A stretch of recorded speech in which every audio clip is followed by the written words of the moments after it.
Hey there, and welcome back to Utility Sports. We have a fun one for you today, a 2023 NFL mock draft. Now, the order of this draft is in according to the current standings and how it sits. This is not a projection. So if you are new to the channel, make sure you hit that subscribe button so you don't miss out on any NFL draft content. Now at pick number one, we have the Carolina Panthers. They just fired Matt Rule. What is the plan for this team? And I think they'd be hard pressed to not select a quarterback at number one. Reason being, Baker Mayfield's not the long term solution. What is Matt Corral to this team? I don't really know at this point. They don't have a ton invested into him. This is going to be a new regime. It's going to be a big change. Therefore, I think CJ Stroud, who's been, in my opinion, the best college quarterback so far this season, is going to be going number one. You look at his ability to make throws to all levels of the field, hit the seams, hit the out routes. There's a lot of different throws he can make off scheduled throws. CJ Stroud, to me, is the number one quarterback as it currently stands. Now at number two, we have the Pittsburgh Steelers, and the Pittsburgh Steelers are faced with a tough decision here when they have an offensive line that is struggling so mightily right now. What is going to be the move for them? I don't know, because when you look at what Pittsburgh is done, it's got some good weapons for sure on this offense, but the offensive line has been so atrocious. It makes it very difficult for this team to move the football. But I think at the end of the day, you have to go best player available. Will Anderson, super disruptive pass rusher, a guy that wins with speed, finesse, power. He's a complete package as an overall edge rusher. That's why I like him at number two. And at number three, Detroit's got to be punching the air with that selection because that is the perfect fit for Detroit. However, I found another guy that really makes a lot of sense. That's Jalen Carter. Jalen Carter, for his size, his length, is a phenomenal athlete. Phenomenal athlete for his size and ability to rush the quarterback. He's had 47 quarterback pressures over the last two seasons. This guy knows how to apply pressure to the quarterback at his size, great wingspan. This is one of those complete prospects that you're like, okay, it makes a lot of sense. There's a little bit of versatility along that defensive line that he can play. And I think Detroit has to add to this defense. A lot of people might be saying, hey, what about the quarterback position? Well, their offense has been fine as it currently stands. Yes, you're at three. Yes, you want to take a guy like Bryce Young, but I'm just very curious to see how Detroit attacks this because if it were me, maybe I would be going quarterback. But at this juncture, I think that you have to look at the interior defensive line or a guy that can really move along the D line as a huge asset here. We've seen the ascension of Trayvon Walker from Georgia. I think Jalen Carter is going to have that at this point as well. At number four, we have the Washington Commanders, and Washington is definitely regretting their Carson Wentz trade, in my opinion. Bryce Young is going to be the pick. Tremendous athlete, really good arm, good speed, all around. This is a guy that you can win with. He's a franchise quarterback. The guy can make a lot of different progressions and knows how to escape the pocket. He knows how to climb the pocket. Bryce Young is one of those complete quarterback prospects that you don't want to miss on. That's why Washington, sitting at four here, does not hesitate. At number five, we have the Las Vegas Raiders, and the Las Vegas Raiders, they have some offensive line issues. I think that's pretty clear and obvious. And you go with one of the best pass protectors in the nation, Peter Skoronski, in a very pass-heavy offense. Skoronski is going to be my pick here. This is a guy that is truly one of those top-tier blue-chip prospects. When you look at his body of work at Northwestern, we've seen Rashawn Slater, who was technically sound as a pass protector, be drafted a couple years ago. And now you have Peter Skoronski joining this Raiders offensive line. Huge addition for them. At number six, we have the Atlanta Falcons. And when you look at the Atlanta Falcons here, this is a team that you have to consider as being on a QB watch. I get Desmond Ridder was a selection for them, but I don't know if they're sitting this high if they wait on a quarterback. Will Levis has been tremendous this year. He's completing about 69% of his throws. He's been taking care of the football, relatively speaking, and a guy that can really move the needle on an offense. And despite his one of his fingers going completely sideways, this is a guy that's able to play through a lot of injuries that he's sustained. So Will Levis here at number six. Atlanta is going to be getting their franchise quarterback here. Some people might still think it's Desmond Ridder. Some people think maybe Mariota's fine, but I think at the end of the day, I could see Atlanta going with the quarterback. At number seven, we have the Houston Texans here. And I think this offense needs a little bit more dynamism, in my opinion. That's why Jackson Smith and Jigba is the perfect addition to this team. The ability to run all the routes in the route tree, good and contested catch situations, creates enough separation to become a true threat. And I think the Texans are going to continue to build this offense. Had Will Levis been there, I definitely would have thought about quarterback at that spot. But now at number 8 here, we have the Texans once again. And I think this is an opportunity to get another weapon here. Michael Mayer. Michael Mayer has been impressive for Notre Dame this year. The ability to make contested catches, the ability to obviously absorb some rack as well. This Texans offense could be well set up for whoever the quarterback is in the future, whether they figure out it's Davis Mills or whether they, go ahead and draft another quarterback. That very well could be a tremendous duo heading into next season. I love what they did, Kendrick Green, and now they have these guys here that you could definitely pair with this, budding offense, hopefully eventually. At number 9, we have the Philadelphia Eagles, and I think that Philadelphia here is kind of looking at, who is potentially the best fit for this roster. I think Kelee Ringo, tremendous corner, 5-star product, plays for Georgia, and the ability to man up a guy, tremendous man-to-man, knows how to turn his head around and really track that football. I think the Philadelphia Eagles have a true luxury here with having New Orleans Saints pick. This is dangerous. If you have the Eagles having 2 first-round selections, this is a team to be reckoned with. We knew that going into this year, and now they're really proving it. At number 10, we have the Seattle Seahawks. And at this juncture, I don't think that they're going to shy away from best player available when you're still trying to build out this roster. Myles Murphy, the tremendous pass rusher from Clemson, is going to be a seamless scheme fit, in my opinion, into Seattle. Geno Smith has played very well this season. I would be shocked if they moved on from him after this year. Maybe they draft his backup, but at the end of the day, I think they're going to try to build up this roster again defensively to where it was a couple of years ago and what they truly built their identity on.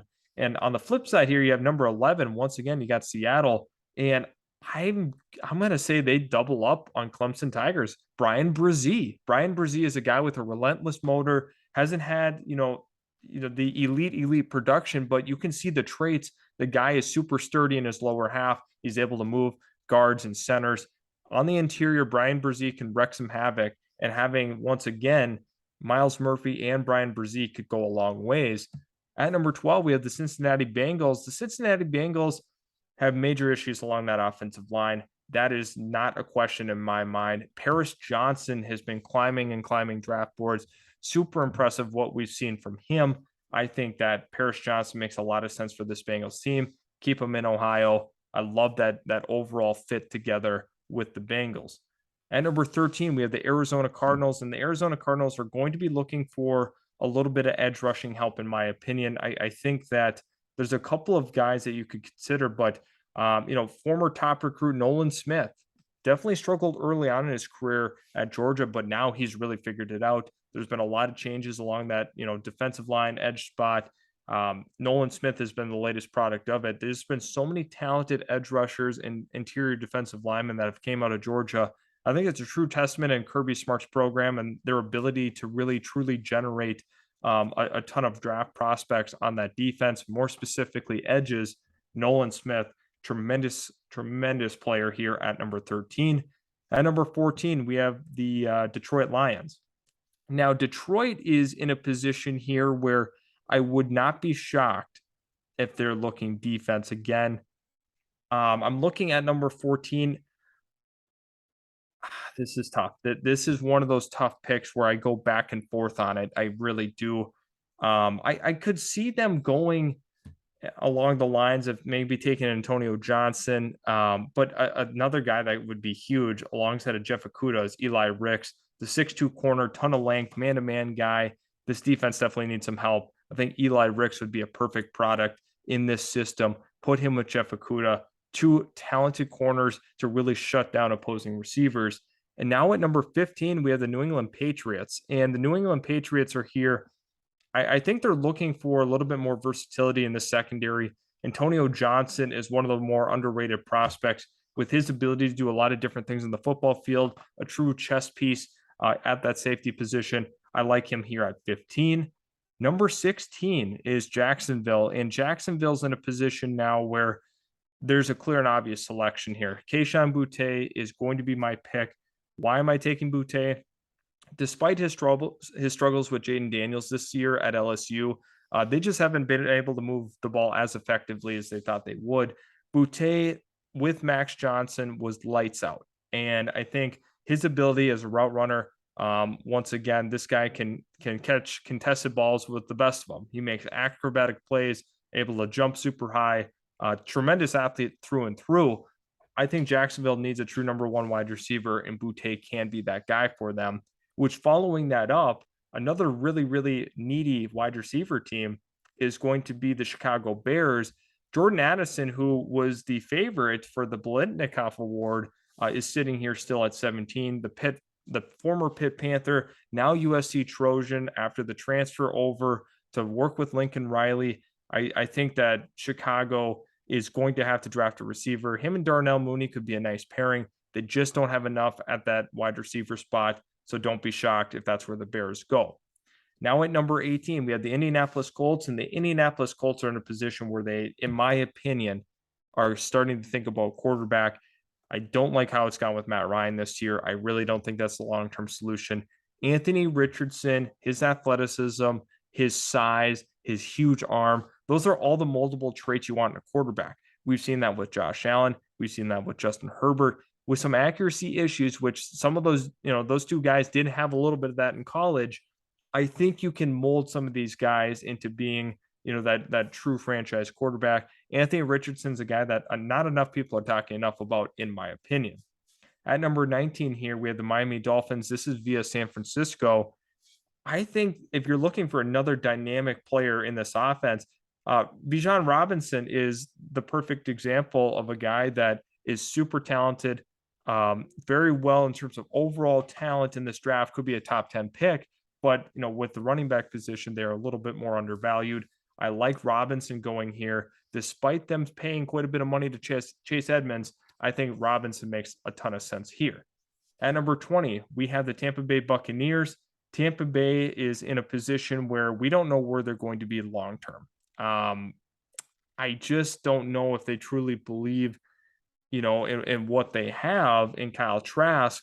I think they very well could go with Tanner McKee, a prospect that some people like, some people don't, but I think he very well could have a ton of success here in this Tampa Bay offense with, a pretty good run game. The ability to throw the ball to Mike Evans and Chris Godwin are huge bonuses as well.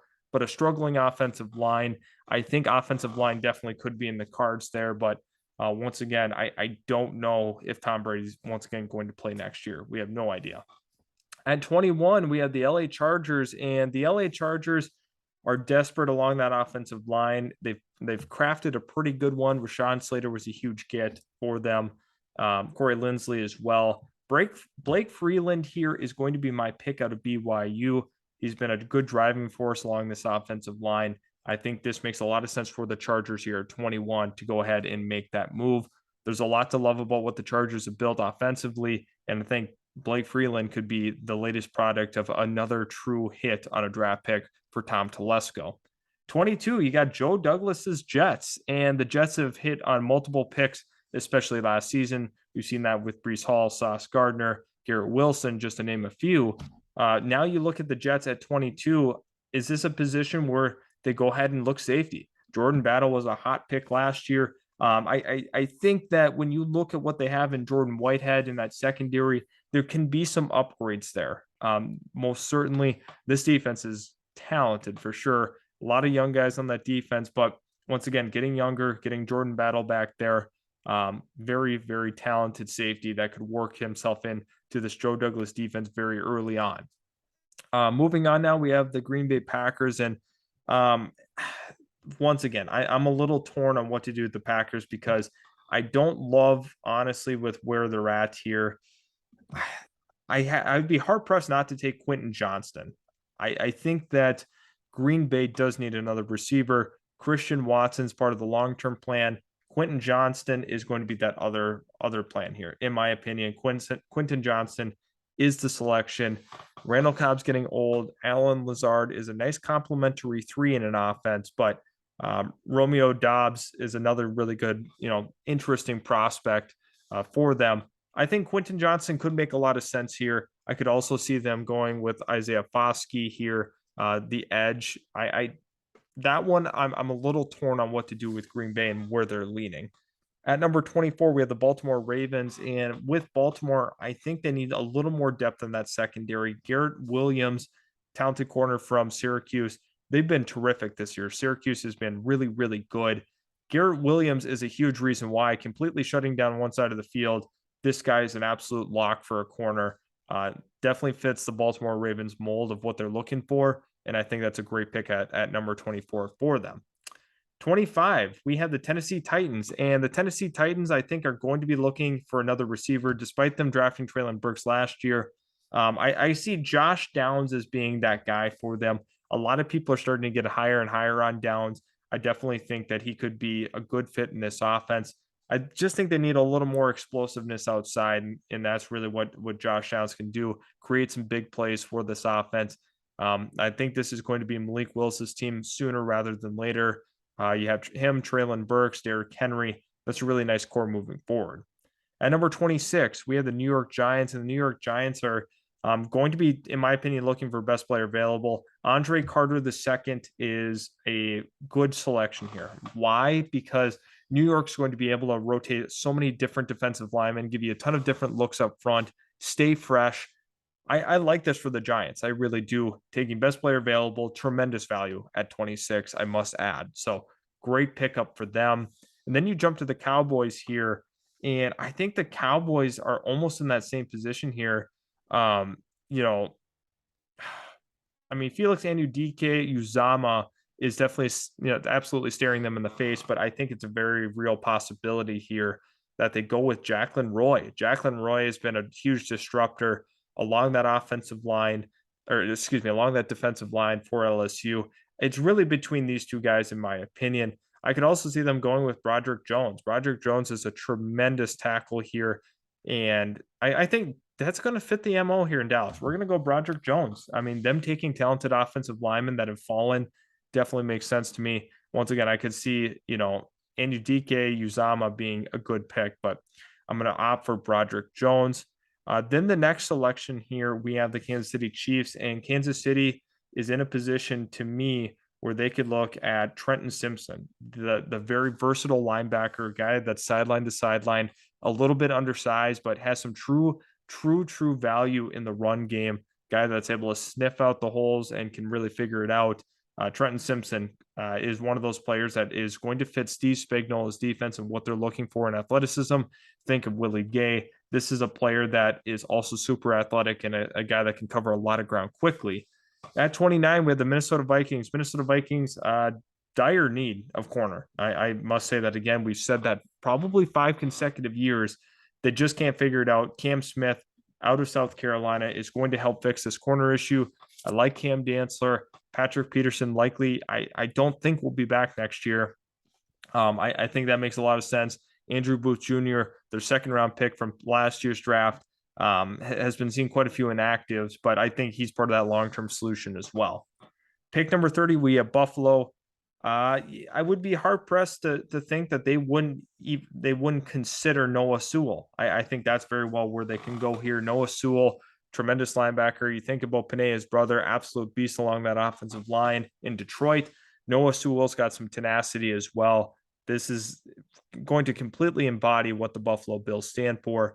And then finally, 31, we got the Eagles.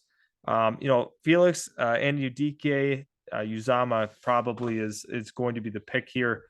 Just with his production as a sophomore, definitely stood out. All Big 12 first teamer, the guy that forced 6 fumbles in one season.